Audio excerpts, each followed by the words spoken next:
Bonsoir Amina. Lundi 14 octobre, le procureur de la Cour pénale internationale a annoncé la réactivation de ses enquêtes en République démocratique du Congo. Oui, Nadia, cette décision fait suite à la visite du vice-ministre congolais de la Justice la semaine dernière à La Haye. Cette réouverture des enquêtes de la CPI sur les crimes commis en RDC en 2004 a déjà fait l'objet d'arrêts de l'institution et 5 des 7 responsables congolais ont déjà été jugés. Cela intervient dans un contexte où Kinshasa a intensifié ses démarches auprès de la justice internationale. D'ailleurs, le dernier rapport concernant les crimes commis à l'est de la RDC, publié en 2024, a montré que le conflit du M23 avait exposé des millions de personnes à des violations des droits de l'homme et des violences, notamment des déplacements, des privations, des exécutions extrajudiciaires ou encore des violences sexuelles liées au conflit.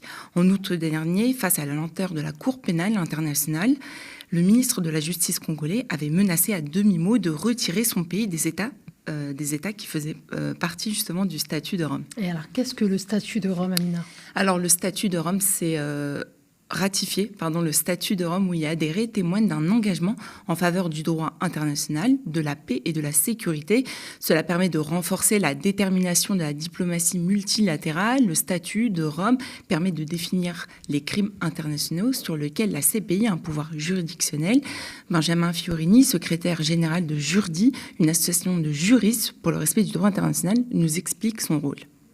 Elle a été créée parce qu'on a constaté que dans différents pays, il y avait des crimes d'une très grande gravité qui a été commis. Donc on parle de crimes qui aujourd'hui sont de la compétence de la Cour pénale internationale, à savoir les génocides, les crimes de guerre, les crimes contre l'humanité, les crimes d'agression, qui malheureusement ne recevaient pas de sanctions au niveau des États, c'est-à-dire au niveau international. Et l'idée de la Cour pénale internationale, le pari, c'est justement de créer une juridiction internationale, donc au-dessus des États en quelque sorte, qui viendrait sanctionner ces violations très graves du droit international humanitaire dès lors qu'elles seraient commises à très grande échelle. Donc c'est ça l'objectif en fait qui a été poursuivi par la création de la Cour pénale internationale, c'est sanctionner ces infractions-là, ces infractions très graves, ces crimes très graves, et c'est aussi par sa présence de dissuader leur commission. L'idée étant, c'est en tout cas le pari qui a été réalisé, que la présence même de la Cour pénale internationale dissuaderait les dirigeants de la planète ou les chefs de guerre de commettre justement ce type d'exaction. La Cour pénale internationale a certaines limites car sa compétence n'est pas obligatoire pour l'ensemble des États. 123 États sur les 193 membres de l'ONU l'ont accepté. Pendant ces 20 premières années, la Cour a davantage instruit des affaires concernant des conflits africains et a été soupçonnée de partialité. Nous reviendrons sur ce point un peu plus tard. L'actualité illustre les fortes limites de la Cour pénale internationale en la matière. Le bilan actuel de la Cour pénale internationale est relativement mince. Elle n'a pas condamné beaucoup de personnes. Au niveau de la Cour pénale internationale, en un peu plus de 20 ans d'existence, 22 ans d'existence exactement, on a seulement une dizaine de condamnations à son actif. Et ce qui explique cela, c'est que la Cour pénale internationale, elle se heurte à certaines limites. La première, c'est qu'elle n'est pas compétente partout. La Cour pénale internationale, elle a été créée sur la base d'une convention internationale, d'un statut qui va lier différents États. Mais il y a certains États qui ne sont pas partis à ce statut. Et parmi ces États, il y a justement des États qui posent un certain nombre de problèmes au regard du respect du droit international. Des grands États, hein, on peut penser aux États-Unis, on peut penser à la Russie, on peut penser à Israël dans le cadre actuel, ce qui va quand même limiter la compétence de la Cour pénale internationale. Et donc, malgré cela, des conflits majeurs peuvent se retrouver dans le viseur d'une enquête de la CPI. Par exemple, la Palestine ayant choisi de rejoindre la CPI, les Palestiniens ayant commis des crimes en Israël peuvent être poursuivis, ainsi que les Israéliens ayant commis des crimes en territoire palestinien. Il en va de même pour les soldats russes comme étant des crimes en Ukraine, car si la Russie refuse toute idée d'une juridiction internationale, l'Ukraine a, elle, accepté la compétence de la CPI. D'ailleurs, la CPI poursuit des individus, non des groupes ou des États, contrairement à la Cour internationale de justice. Elle peut être saisie par toute personne ou groupe de personnes potentiellement victimes du fait reproché. Olivia Zemmour, cofondatrice de l'association Euro-Palestine, nous l'explique. Vous savez que pour porter plainte ou faire un signalement ou qu'on l'appelle information ou ce qu'on veut à la Cour pénale internationale, il n'y a pas besoin d'être une association, il n'y a pas besoin d'avoir comme nous 22 années d'existence, il n'y a même pas besoin d'avoir tel ou tel statut. N'importe quel citoyen, n'importe quel individu peut Nous, c'est un rapport de 27 pages qui a bien entendu mobilisé des avocats, des juristes, des spécialistes, etc. Mais n'importe quel individu peut le faire, peut saisir le procureur général de la Cour pénale internationale. Et donc ce lundi 14 octobre, Nadia, l'association Euro-Palestine a dénoncé dans une communication à la CPI le président de la République française Emmanuel Macron, son ancien Premier ministre Gabriel Attal et son ministre des Affaires étrangères Stéphane Séjourné comme complices des crimes de guerre, crimes contre l'humanité et génocide commis par l'armée israélienne dans les territoires palestiniens occupés, y compris la bande de Gaza. Pour Olivia Zemmour, le gouvernement français est complice des intentions de génocide commises par le gouvernement israélien. Ils ne peuvent pas ignorer les intentions génocidaires de ceux qui mènent ce génocide, c'est-à-dire que Netanyahou et ses ministres ont, dès le début, dès le 7 octobre, exprimé leurs intentions génocidaires, c'est-à-dire qu'ils n'ont pas dit simplement on va se venger du Hamas, on va frapper le Hamas.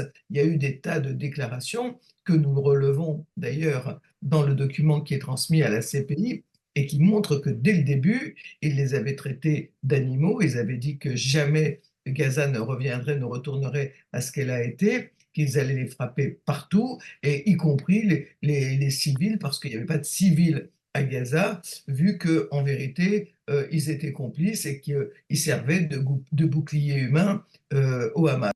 Et donc un dossier de 27 pages a été constitué. Il est fondé sur les actions et les déclarations des dirigeants français au plus haut sommet de l'État, mais également sur la question du retour des soldats franco-israéliens.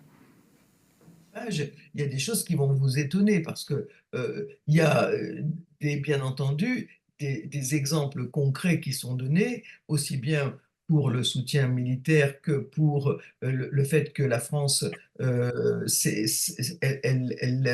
accepte que plus de 4185 Français aillent servir dans une armée d'occupation qui commet un génocide, avec certains qui s'en vantent, qui postent des vidéos sur les réseaux. Eh bien, la France est le deuxième contingent étranger dans l'armée israélienne après les États-Unis. C'est pas rien, si vous voulez. Et bien entendu, le gouvernement aurait tout à fait la possibilité de dire ah non, non, pas question. Venir en France, vous serez traité comme les gens qui vont en Syrie ou si vous partez vous commettre des crimes. Non, là, ils ont au contraire une garantie d'impunité. Et il est dit, et nous le relevons dans le rapport que nous envoyons à la CPI, que le ministère des Affaires étrangères a dit textuellement qu'il n'interpellerait pas, qu'il ne mènerait aucune enquête et qu'il n'y aurait aucune suite par rapport à ces Français qui commettent des crimes dans l'armée, voilà, qui ne voulaient pas le savoir, que en fait, ils remplissaient, il a dit, leurs obligations israéliennes. C'est quand même extraordinaire. Et donc cette démarche s'inscrit dans la même logique que la procédure du procureur de la CPI Karim Khan. En outre dernier, il avait exhorté les juges de l'institution à statuer d'urgence sur les mandats d'arrêt requis contre Netanyahou ou encore son ministre de la Défense, Yoav Gallant.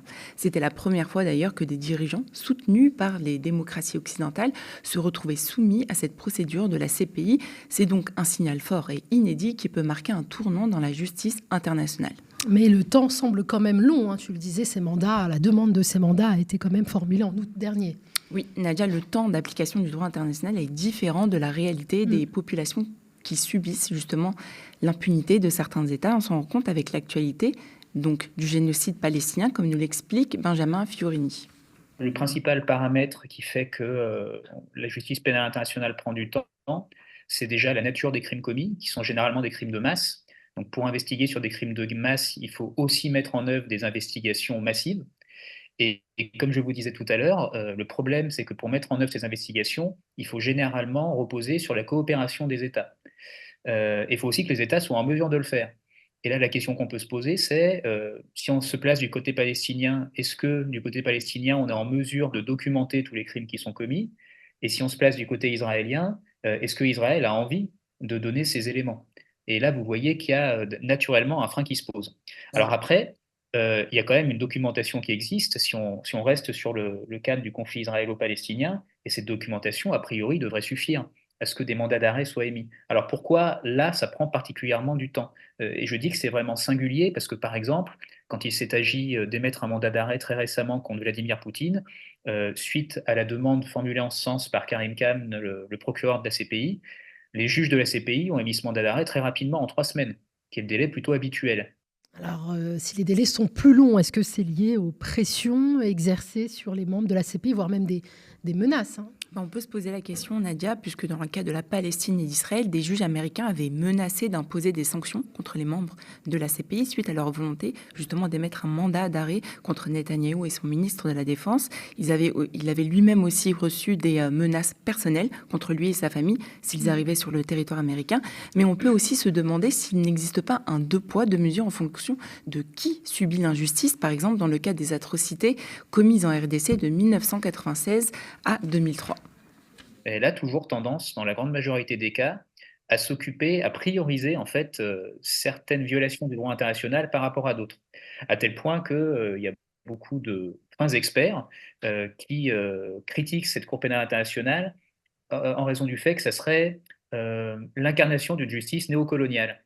Néocoloniale parce que la très grande majorité des affaires qui ont été jugées jusqu'alors par les CPI et pour lesquelles des enquêtes ont été ouvertes, ce sont des affaires africaines, des affaires qui ont eu lieu sur le territoire africain.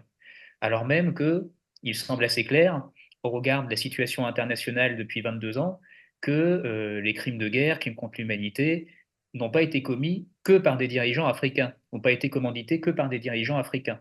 Et il y a d'autres situations dont la CPI aurait pu s'emparer. Et on remarque qu'elle a parfois une certaine réticence à s'emparer d'affaires qui porteraient atteinte aux intérêts des pays occidentaux.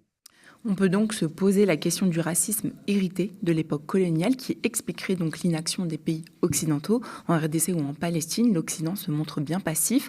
Pour conclure, la CPI continue donc ses enquêtes, mais pour très peu de résultats malheureusement. La plus grande difficulté pour la Cour reste son incapacité à accéder aux suspects et ou aux incriminés par manque de coopération des États. Cela peut donc démontrer d'une certaine façon une forme d'incompétence temporelle ainsi que des insuffisances liées au système juridique international. Merci beaucoup, Amina Kalash.